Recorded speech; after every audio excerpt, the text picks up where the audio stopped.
Hi guys, welcome back to my YouTube channel. दोस्तों, आज हम एक ऐसे मंदिर की बात करने वाले हैं जहां पहुंचकर दिखते हैं विचित्र नज़ारे। एक ऐसा मंदिर जहां की आवाज़ें आपके रोंगटे खड़े कर देती हैं। एक ऐसा मंदिर जहां लगती है भूतों की अदालत और सुनाए जाते हैं फैसले। एक ऐसा मंदिर जो देश के बाकी मंदिरों से बिल्कुल अलग है, जहाँ का प्रसाद खाना और पीछे देखना मना है। एक ऐसा मंदिर जो विज्ञान को देता है चुनौती, जहाँ डॉक्टर और साइंटिस्ट आते हैं रिसर्च करने। तो चलिए without wasting time video start करते हैं। वीडियो स्टार्ट करने से पहले कमेंट बॉक्स में सच्चे दिल से जय बालाजी महाराज जरूर लिखते चलें। दोस्तों, हनुमान जी का यह दिव्य दरबार राजस्थान के दौसा जिले में स्थित है, जिसे मेहंदीपुर बालाजी के नाम से जाना जाता है। अगर आप भी इस चमत्कारी दरबार के दर्शन करने की प्लानिंग कर रहे हैं तो आप बिल्कुल सही वीडियो पर हैं, क्योंकि इस वीडियो को देखने के बाद आपको कोई अन्य वीडियो देखने की ज़रूरत नहीं पड़ेगी। क्योंकि इस वीडियो में हम आपको बताने वाले हैं कि यहाँ आने का सबसे सस्ता और बेस्ट तरीका क्या है। यहाँ आने के बाद आपको होटल या धर्मशाला कहाँ लेना है, यहाँ पर खाने पीने की क्या व्यवस्था है, मंदिर में दर्शन करने का सही तरीका क्या है और कौन सी गलतियां आपको यहाँ पर नहीं करनी चाहिए, यहाँ आने के क्या क्या नियम हैं, बालाजी महाराज के अलावा हम यहाँ पर कहाँ कहाँ दर्शन कर सकते हैं। और वीडियो के लास्ट में बात करेंगे बजट की, कि कितने बजट में आप इस पावन यात्रा को पूरा कर लेंगे। तो संपूर्ण जानकारी के लिए वीडियो को बिना स्किप किए पूरा जरूर देखिएगा, अदरवाइज आप बहुत कुछ मिस कर देंगे। सबसे पहले बात करते हैं यहाँ हम कैसे पहुँच सकते हैं। उसके लिए आपके पास 4 ऑप्शन है। पहले ऑप्शन की अगर बात की जाए तो वो है बाई ट्रेन। यदि आप ट्रेन से आना चाहते हैं तो nearest railway station Bandikui railway station है, जो बालाजी मंदिर से 35 किलोमीटर की दूरी पर स्थित है। अगर आपको अपने शहर से बांदीकुई जंक्शन तक की डायरेक्ट ट्रेन नहीं मिलती है तो आप अलवर तक की ट्रेन देख लीजिए। उसके बाद आप ट्रेन बदल कर बांदीकुई आ जाइए, जिसमें आपको 50 मिनट का समय लगेगा, क्योंकि अलवर से बांदीकुई जंक्शन के बीच की दूरी मात्र 60 से 65 किलोमीटर है। दोस्तों, अब आप बांदीकुई पहुंच चुके हैं। यहाँ पर आपको प्लेटफॉर्म नंबर 1 से बाहर निकलना है। आप जैसे ही स्टेशन से बाहर निकलेंगे आपको वहाँ बहुत सारे शेयरिंग टैक्सी वाले मिल जाएंगे, जो आपसे मात्र 50 से 60 रुपए लेकर आपको बालाजी मंदिर से 500 मीटर पहले ड्रॉप कर देंगे, जिसमें आपको 40-50 मिनट का समय लगेगा। यहाँ पर आपको एक चीज याद रखनी है कि कुछ शेयरिंग टैक्सी वाले आपसे ज्यादा पैसे मांगेंगे, बट आपको उनकी बातों में नहीं आना है। यदि आप शेयरिंग टैक्सी के अलावा बस से आना चाहते हैं तो आपको यहाँ बसेस भी मिल जाएंगे, जिसमें आप मात्र 40 से 50 रुपए देकर आराम से मंदिर के पास तक पहुंच सकते हैं। अब बात करते हैं सेकंड ऑप्शन की, तो वो है बाई बस। यदि आप बसेस के थ्रू आना चाहते हैं तो यहाँ तक आने के लिए आपको आसपास के राज्यों से डायरेक्ट बस भी मिल जाएगी, क्योंकि ये मंदिर जयपुर आगरा हाईवे पर स्थित है, इसीलिए बस की कनेक्टिविटी बहुत ही ज़्यादा अच्छी है। यदि आपको मंदिर तक डायरेक्ट बस नहीं मिलती है तो आप बालाजी मोड़ पर उतर जाएं, जहां से मंदिर की दूरी मात्र 2 से 3 किलोमीटर है, जिसे आप मात्र 10 रुपए देकर ऑटो द्वारा इजीली कवर कर लेंगे। अब बात करते हैं थर्ड ऑप्शन की, तो वो है बाई फ्लाइट। यदि आप फ्लाइट से आना चाहते हैं तो नियरेस्ट एयरपोर्ट जयपुर एयरपोर्ट है। जयपुर आने के बाद आप टैक्सी, बस या ट्रेन द्वारा इस 110 किलोमीटर की दूरी को मात्र 1.5 से 2 घंटे में इजीली कवर कर लेंगे। बस में आपको करीब 150 रुपये पे करने पड़ेंगे। वहीं अगर आप प्राइवेट टैक्सी से आना चाहते हैं तो उसमें आपको 1700 से 1800 रुपये पे करने पड़ेंगे। अगर बात की जाए फोर्थ ऑप्शन की, तो वो है पर्सनल कार। यदि आप 4 से 5 लोग आ रहे हैं तो पर्सनल कार सबसे बेस्ट ऑप्शन है। यहाँ पर आपको पार्किंग फैसिलिटी भी इजीली मिल जाएगी, जिसमें आप मात्र 50 रुपये देकर 12 घंटे के लिए अपनी कार पार्क कर सकते हैं। यदि आप होटल या धर्मशाला लेते हैं तो वहाँ भी आपको कार पार्किंग की फैसिलिटीज मिल जाएंगी। दोस्तों, यह चमत्कारी मंदिर 2 पहाड़ियों के बीच एक घाटी में स्थित है, इसीलिए इसे घाटा मेहंदीपुर बालाजी के नाम से भी जाना जाता है। यह मंदिर भगवान हनुमान जी के 10 प्रमुख सिद्धपीठों में से एक है। मान्यता है कि इस स्थान पर हनुमान जी जागृत अवस्था में विराजते हैं। अब हम पहुंच चुके हैं श्री बालाजी महाराज की शरण में। अब बात करते हैं आपको होटल और धर्मशाला कहां पर लेना चाहिए। तो जैसे ही आप हाईवे से बालाजी मंदिर की तरफ मुड़ेंगे तो पूरे रास्ते आपको बहुत से होटल्स, बड़े बड़े धर्मशाला और आश्रम देखने को मिल जाएंगे। होटल आप जितना मंदिर के पास में लेंगे उतना महंगा मिलेगा। अगर आपको बजट का प्रॉब्लम है तो आप होटल मंदिर परिसर से थोड़ी दूरी पर लें। यहाँ पर कुछ होटल्स घंटे के हिसाब से भी मिल जाते हैं। यदि आपको 4 से 5 घंटे के लिए होटल चाहिए तब भी आपको 300-400 रुपये में बहुत ही अच्छा रूम मिल जाएगा। मंदिर के पास में भी बहुत से होटल्स और धर्मशालाएं बनी हुई हैं, जहां पर आप मात्र 300 रुपये में बहुत ही अच्छी धर्मशाला ले सकते हैं। होटल के रेट की बात करें तो मात्र 400 से 500 रुपए में नॉर्मल बजट रूम इजीली मिल जाएगा। अगर आपका बजट थोड़ा सा ज़्यादा है तो आपको यहाँ 800 से 1000 रुपए में बहुत ही अच्छा सा रूम मिल जाएगा। बट आपको बार्गेनिंग हर जगह करनी है, अदरवाइज आपको हर जगह ज़्यादा पैसे देने पड़ेंगे। दोस्तों, आपको डिस्क्रिप्शन बॉक्स में धर्मशालाओं की डिटेल मिल जाएगी कि आप कितने रुपए में कितने लोग रुक सकते हैं और उनका कॉन्टैक्ट नंबर भी मिल जाएगा। तो आप एक बार वहाँ भी ज़रूर चेक करें। आप आराम से एक दिन में मेहंदीपुर बालाजी के दर्शन करके वापस सेम डे भी रिटर्न हो सकते हैं। मैक्सिमम लोग ऐसा ही करते हैं। यहाँ पर 24 घंटे आपको शेयरिंग टैक्सी और बसेस इजीली मिल जाएंगी। सबसे पहले हम जानते हैं कि यहाँ आने और दर्शन करने का सही तरीका क्या है। अगर आप यहाँ दर्शन करने के लिए आ रहे हैं तो यहाँ के नियम जरूर जान लें। आप यहाँ पर आने से 7 दिन पहले मीट, अंडा, शराब और जितने भी तामसी प्रकार के भोजन हैं उन सभी को छोड़ दें और दर्शन करने के 41 दिन बाद तक इन चीज़ों का सेवन बिल्कुल भी ना करें। यहाँ पर आप ना ही किसी को कुछ दें और ना ही किसी से कुछ लें। यहाँ तक कि प्रसाद भी ना किसी को दें और ना किसी से लें। अगर आपको रास्ते में पैसे भी पड़े मिलते हैं तो उनको भी ना उठाएं। यहाँ के प्रसाद को आप अपने घर भी लेकर ना जाएं और ना ही यहाँ से कोई खाने पीने की चीज़ और कोई भी सुगंधित चीज़ आप अपने घर पर लेकर जाएं।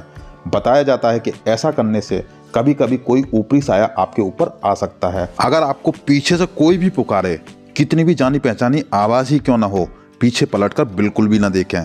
वो आपको नाम लेकर भी पुकार सकता है, क्योंकि वहाँ पर शैतानी रूहें तड़पती हैं और शरीर ढूंढ रही होती हैं कि कोई शरीर मिले, वो शरीर के अंदर प्रवेश करें और वहाँ से निकल जाएं। भगवत गीता में लिखा है, आत्मा को ना ही नष्ट किया जा सकता है और ना ही पैदा किया जा सकता है। आत्मा सिर्फ एक शरीर को छोड़कर दूसरे शरीर में प्रवेश करती है।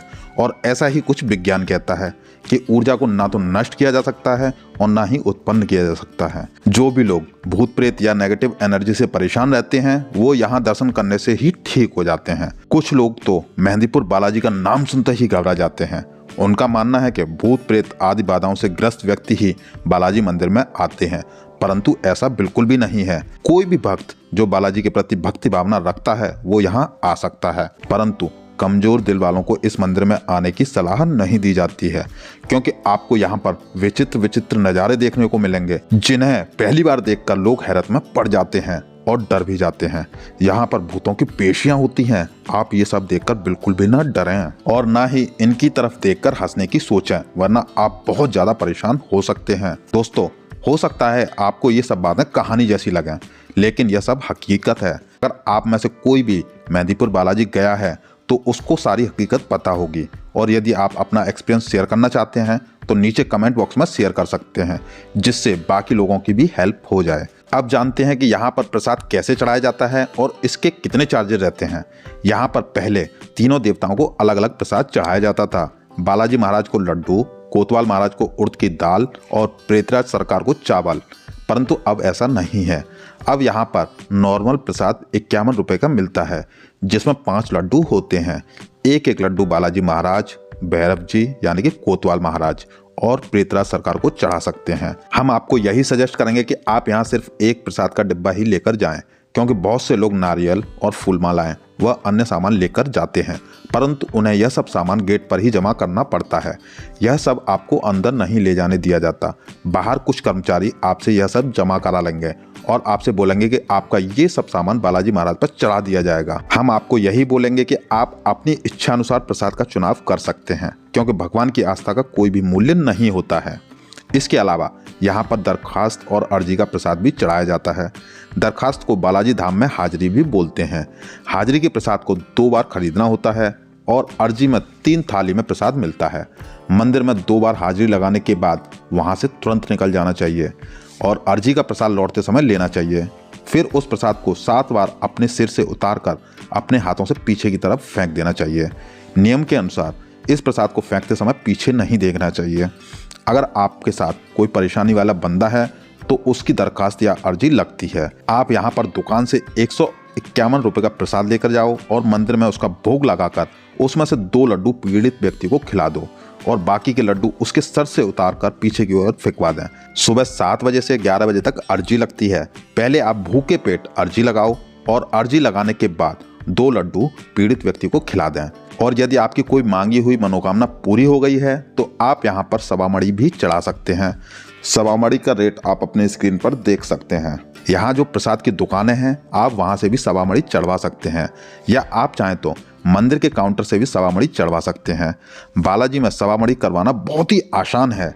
बालाजी महाराज के मंदिर में जो काउंटर बने हुए हैं आप वहाँ से पर्ची कटाकर अपनी सवामड़ी का भोग लगवा सकते हैं, और दोपहर करीब 12 बजे से आप मंदिर में अपना सवामड़ी भोग ले सकते हैं, जिसे आप चाहें तो किसी भी धर्मशाला में जाकर बांट सकते हैं। यदि आप सवामड़ी कराना चाहते हैं तो सवामड़ी की पर्ची आप सुबह 8 बजे से पहले कटवा लें, ताकि आपको उसी दिन 12 बजे की सवामड़ी मिल जाए। अगर आप सुबह 8 बजे के बाद पर्ची कटवाते हैं तो आपको सवामड़ी अगले दिन 12 बजे मिलेगी। अगर आप 56 भोग सवामड़ी कराते हैं तो आपको भोग लगाकर उसकी एक पूड़ी एक अलग प्लेट में रखकर प्रसाद के रूप में दी जाती है। बाकी प्रसाद में आपको सब्जी, रायता, पूड़ी, लड्डू आदि बांटने के लिए दिए जाते हैं, और आपको उसमें प्लेट का पैकेट भी दे दिया जाता है। दोस्तों, मेहंदीपुर बालाजी में मंदिर में जो बजरंगबली की बाल रूपी मूर्ति है वो किसी कलाकार ने नहीं बनाई है, बल्कि वो स्वयंभू है। स्वयंभू यानी कि खुद भूमि से निकली हुई। यहाँ मंदिर खुलने का समय सुबह 5 बजे का है। यहाँ सबसे पहले बालाजी महाराज को स्नान कराकर श्रृंगार किया जाता है। फिर सुबह की आरती 6 से 6:30 बजे तक चलती है। उसके बाद भक्तों को दर्शन के लिए मंदिर में प्रवेश मिलता है। दोपहर लगभग 11:30 से 12 और शाम 4 से 4:30 बजे मंदिर को साफ सफाई के लिए बंद रखा जाता है, और फिर शाम को 6:30 बजे से यहाँ पर भव्य आरती का आयोजन होता है, जो लगभग 7 बजे तक चलती है। आरती के समय पानी की छींटें भक्तों पर मारी जाती हैं। ये कोई साधारण पानी नहीं होता है। यह पानी बालाजी महाराज की दाईं तरफ छाती से निरंतर एक जलधारा बहती रहती है, जिसे बालाजी महाराज का पसीना कहा जाता है। ये उसका होता है। मान्यता के अनुसार जिस भी व्यक्ति पर यह पानी की छींटें पड़ती हैं उसके अंदर से भूत प्रेत बाधा और नेगेटिव एनर्जी खत्म हो जाती है। बालाजी महाराज आरती के समय खुद आकर भूत प्रेत वाली बाधाओं को दंडित करते हैं। आप आरती के बाद 9:30 से 10 बजे तक मंदिर में दर्शन कर सकते हैं। सीजन के अकॉर्डिंग यहाँ टाइमिंग भी चेंज हो जाती है, तो आप लोग जब भी जाएं एक बार वहाँ का टाइमिंग जरूर कंफर्म कर लें। तो चलिए अब हम लोग चलेंगे दर्शन के लिए। मंदिर में प्रवेश एकदम लास्ट पॉइंट से होता है। नॉर्मल डेज में कम भीड़ रहती है, वहीं अगर आप मंगलवार या शनिवार को आ रहे हैं तो आपको बहुत ही ज़्यादा भीड़ मिलेगी। अब आप लाइन में लगकर श्री बालाजी महाराज का जाप करते हुए आगे बढ़ते हुए बालाजी महाराज के दर्शन प्राप्त करें। दोस्तों, ये बहुत ही पवित्र और अलौकिक दरबार है, जहाँ से कोई भी भक्त निराश नहीं जाता है। आपकी जो भी मनोकामनाएं हैं बालाजी महाराज जरूर पूरी करेंगे। दोस्तों, बालाजी महाराज यहाँ के राजा हैं और उनके कोतवाल हैं श्री भैरवनाथ जी। यहाँ आपको नीचे की तरफ देखते हुए दर्शन करने हैं, क्योंकि कोतवाल भैरव जी थोड़ा नीचे की तरफ हैं। दर्शन करने के बाद हम सीढ़ियों से चढ़कर ऊपर आकर श्री प्रेतराज सरकार के दर्शन करेंगे। वाल्मीकि रामायण के लंका कांड में प्रेतराज सरकार की कथा के बारे में बताया गया है कि जब बजरंगबली जी ने पूंछ में आग लगने के बाद लंका दहन करना स्टार्ट किया, तब रावण ने नीलासुर नाम के एक राक्षस को बजरंगबली को रोकने के लिए भेजा।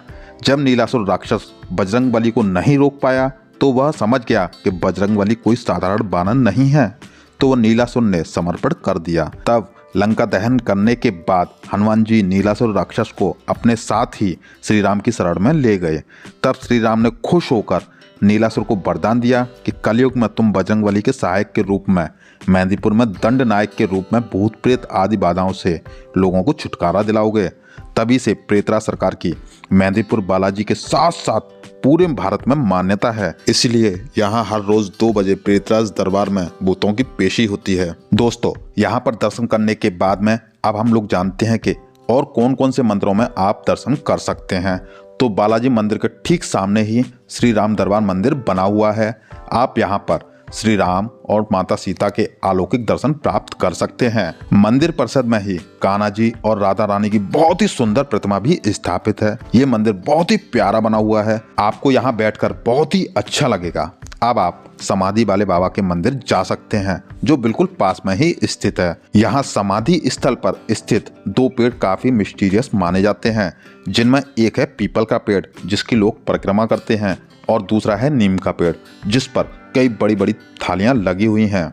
समाधि वाले बाबा के मंदिर में जलेबी का भोग लगाया जाता है, तो आप यहाँ से 10 रुपए की जलेबी ले लें और भोग लगा दें। समाधि वाले बाबा का महत्व ये है कि इन्होंने ही बालाजी महाराज की पूजा स्टार्ट की थी और इस धाम का विस्तार किया था।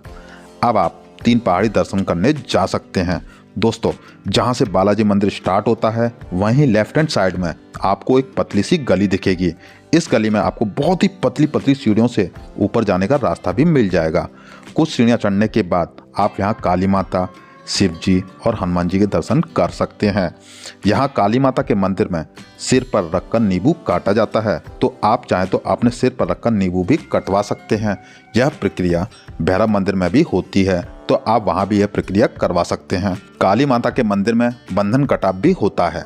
फिर कुछ सीढ़ियाँ और चढ़ने के बाद में आप महादेव जी के दर्शन के लिए भी जा सकते हैं। बहुत ही प्यारे प्यारे नज़ारे हैं यहाँ के। दर्शन करने के बाद आप सीढ़ियों के माध्यम से ही नीचे आ जाइए। यहाँ से मात्र 300 मीटर की दूरी पर हनुमान जी की विशाल प्रतिमा स्थापित है। जब आप थाने के पास पहुँचेंगे तो कुछ ही दूरी पर अंदर की तरफ रास्ता जाता है, जहां हनुमान जी की 151 फीट की प्रतिमा स्थापित है, जो पूरे बालाजी में दिखाई देती है।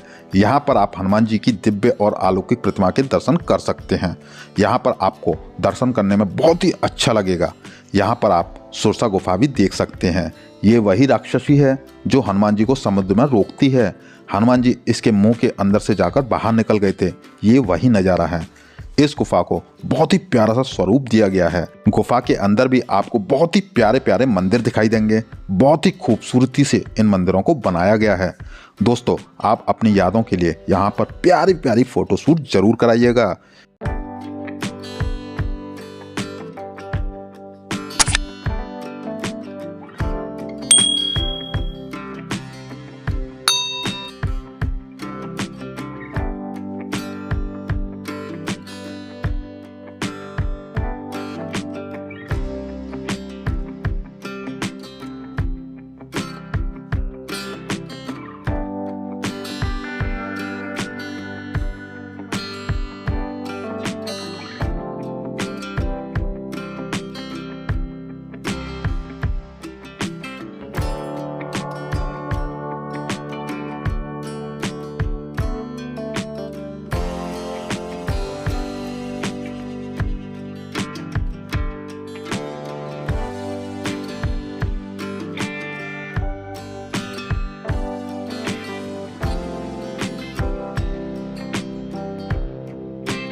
इस स्थान को कवर करने के बाद हम लोग चलेंगे सात पहाड़ी। सात पहाड़ी तीन पहाड़ी के ठीक ऑपोजिट डायरेक्शन में है। बालाजी मंदिर के पीछे से होकर सात पहाड़ी के लिए रास्ता जाता है। अगर आपको ट्रैकिंग पसंद है तो आप यहाँ जरूर जाइएगा। यहाँ लगभग 2 से 3 किलोमीटर पहाड़ियों के ऊपर जाता रास्ता एक दूसरी पहाड़ी को जोड़ता हुआ ऊपर तक लेकर जाता है। ऊपर से घाटी में स्थित मेहंदीपुर बहुत ही प्यारा लगता है। अब आप नीचे आने के बाद अंजनी माता के मंदिर जा सकते हैं, जो कि यहाँ से 1 से 1.5 किलोमीटर की दूरी पर हाईवे पर स्थित है। आप चाहें तो मात्र 10 रुपए देकर ऑटो द्वारा मंदिर तक इजीली पहुंच सकते हैं। मंदिर के मुख्य द्वार के पास में ही हिमालय का स्वरूप देकर इस मंदिर को बहुत ही खूबसूरत सजाया गया है। इसकी खूबसूरती देखकर आपका दिल खुश हो जाएगा। यहाँ आप जैसे ही नीचे की ओर आएंगे तो आपको अशोक वाटिका के रूप में बहुत ही प्यारा सा दृश्य दिखाई देगा। यहाँ आप अंजनी माता और हनुमान जी के दर्शन करने के बाद भगवान मीन के मंदिर भी जा सकते हैं, जो कि यहाँ से मात्र 300 मीटर की दूरी पर स्थित है। बहुत ही हरे भरे वातावरण में इस मंदिर को स्थापित किया गया है। यहाँ के नज़ारे आपका दिल जीत लेंगे। अगर आप कुछ टाइम यहाँ बिताना चाहते हैं तो आप यहाँ बने पार्क में बैठकर अपना कुछ समय व्यतीत कर सकते हैं। इन सभी प्रमुख मंदिरों में दर्शन करने के बाद में शाम को आप यहाँ से बालाजी की आरती में भी शामिल हो सकते हैं। आरती के टाइम आपको यहाँ पर पैर रखने की भी जगह नहीं मिलेगी। आप आरती में जरूर शामिल होइएगा। यहाँ आरती में शामिल होने का अनुभव बहुत ही ज़्यादा खास रहता है।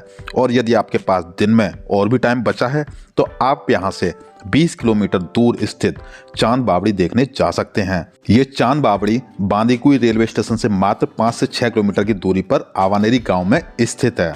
जब आप बांदीकुई से मेहंदीपुर बालाजी जाएंगे तो उसी रास्ते पर बांदीकुई से 5 से 6 किलोमीटर की दूरी पर यह चांद बावड़ी स्थित है। इस बावड़ी का निर्माण 9वीं शताब्दी में गुर्जर प्रतिहार वंश के राजा मिहिर भोज ने कराया था। यह बावड़ी दुनिया की सबसे गहरी और एशिया की सबसे प्राचीन बावड़ी है। इस ऐतिहासिक बावड़ी को देखने के बाद आप इसी गांव में कुछ ही दूरी पर स्थित हर्षद माता मंदिर भी जा सकते हैं। यह बहुत ही प्राचीन मंदिर है। कई बार मुगलों के द्वारा इसे नुकसान पहुंचाने के बाद भी यह मंदिर आज भी अपनी उत्कृष्ट शिल्पकारी की व्याख्या करता है। अब बात करते हैं मेहंदीपुर बालाजी में खाने पीने की। तो दोस्तों, आपको पूरे ही बालाजी में बहुत ही पवित्र भोजन मिलता है। यहाँ पर बिल्कुल भी आपको लहसुन और प्याज का प्रयोग नहीं मिलेगा। आप चाहें तो यहाँ पर थाली भोजन भी कर सकते हैं, जिसमें आप मात्र 80 से 150 रुपये देकर भरपेट भोजन कर लेंगे। यहाँ पर आपको बहुत ही अच्छे और साफ सुथरे होटल्स और रेस्टोरेंट मिल जाएंगे, जहाँ पर आप सभी प्रकार का बहुत ही पवित्र भोजन कर सकते हैं। अब मैं आपको कुछ ज़रूरी बातें और बता देता हूँ। पहली तो ये कि आप अपने जूते चप्पल उसी दुकान पर उतार दें जहां से आपने प्रसाद लिया है। दूसरा ये कि वैसे तो आप मेहंदीपुर बालाजी पूरे साल में कभी भी आ सकते हैं, परंतु मैं आपको सजेस्ट करूंगा कि आप ठंडे मौसम में आएँ, क्योंकि राजस्थान में बहुत ही ज़्यादा गर्मी पड़ती है। तो यदि आप गर्मियों में नंगे पैर लाइन में लगेंगे तो आपके पैर गर्म जमीन की वजह से जलने लगेंगे। तीसरी ये कि यहाँ किसी भी तांत्रिक या ओझा की मनाही है, तो आप किसी के बहकावे में ना आए और ना ही किसी को पैसे दें, क्योंकि यहाँ आपको कुछ लोग ऐसे भी मिल जाएंगे जो आपसे 2-4 हज़ार रुपये मांगेंगे। तो आप उन भगत और तांत्रिक के चक्करों में ना पड़ें। यहाँ आप सिर्फ बाबा के दर्शन करें और किसी के पाखंड में ना पड़ें। यहाँ पर कुछ पंडित ऐसे भी हैं जो जबरदस्ती दक्षिणा के लिए बोलते हैं। वो बोलेंगे कि झाड़ा लगवाओ, ये करवा लो, तो आप इन सब चक्करों में ना पड़ें। चौथी बात ये कि यहाँ मंदिर परिषद में फोटोग्राफी वीडियोग्राफी अलाउड नहीं है, तो आप ये सब मंदिर परिषद में ना करें। अगर आप फोटोग्राफी कराना चाहते हैं तो जब आप 3 पहाड़ी जाएंगे तो आप चाहें तो वहां राजस्थानी कल्चर में ऊंट के साथ फोटोशूट करा सकते हैं। यदि आप बालाजी को खुश करना चाहते हैं तो जब भी आप मंदिर परिषद में दर्शन के लिए जाएं तो हनुमान चालीसा, भैरव चालीसा और प्रेतरा सरकार चालीसा का पाठ करें और साथ ही साथ श्री राम के मंत्रों का जाप भी करें। और दूसरी बात यह कि मंगलवार और शनिवार को दर्शन करना ज्यादा लाभकारी माना जाता है। दोस्तों, गीता प्रेस गोरखपुर द्वारा प्रसारित हनुमान अंक के मुताबिक हनुमान जी का यह मंदिर करीब 1000 वर्ष से भी अधिक प्राचीन है। 1000 वर्ष पूर्व हनुमान जी और प्रेतरा सरकार ने इसी अरावली पर्वत पर दर्शन दिए थे। दोस्तों, आपने हनुमान चालीसा की चौपाई सुनी होगी, भूत पिशाच निकट नहीं आवे, महावीर जब नाम सुनावे। वो चौपाई मेहंदीपुर बालाजी में जीवंत देखने को मिलती है। अब फाइनली हम बात करते हैं बजट की। तो दोस्तों, अगर आप सुबह टाइम से आ जाते हैं और पूरे दिन दर्शन करने के बाद में शाम को अपने घर वापस चले जाते हैं तो आप 500 रुपये से भी कम में बहुत ही आराम से इस पावन यात्रा को पूरा कर लेंगे। वहीं अगर आप 1 नाइट स्टे करना चाहते हैं फिर भी आप मानकर चलिए कि आप 1000 रुपये से भी कम में दर्शन कर लेंगे। इसमें मैंने आपका बांदीकुई तक का किसी भी तरह का बस, ट्रेन या फ्लाइट का टिकट ऐड नहीं किया है, वो आप अपने अपने शहरों के अकॉर्डिंग ऐड कर लीजिए। इसमें मैंने सिर्फ बांदीकुई से आने और जाने का 60 रुपये, धर्मशाला का 300 से 400 रुपये, खाने का 100 से 150 रुपये और प्रसाद का 100 से 150 रुपये ऐड किया है। दोस्तों, अब एक और बात बताता हूँ। वैज्ञानिकों और डॉक्टरों को जब इस बात का पता चला कि मानसिक तौर से ग्रसित लोग यहाँ आते ही ठीक हो जाते हैं, तो उन लोगों ने मंदिर पर रिसर्च किया और ये जानने की कोशिश की कि आखिर ऐसा कैसे होता है। डॉक्टरों की टीम ने मेहंदीपुर बालाजी मंदिर के कुछ मरीजों पर रिसर्च किया।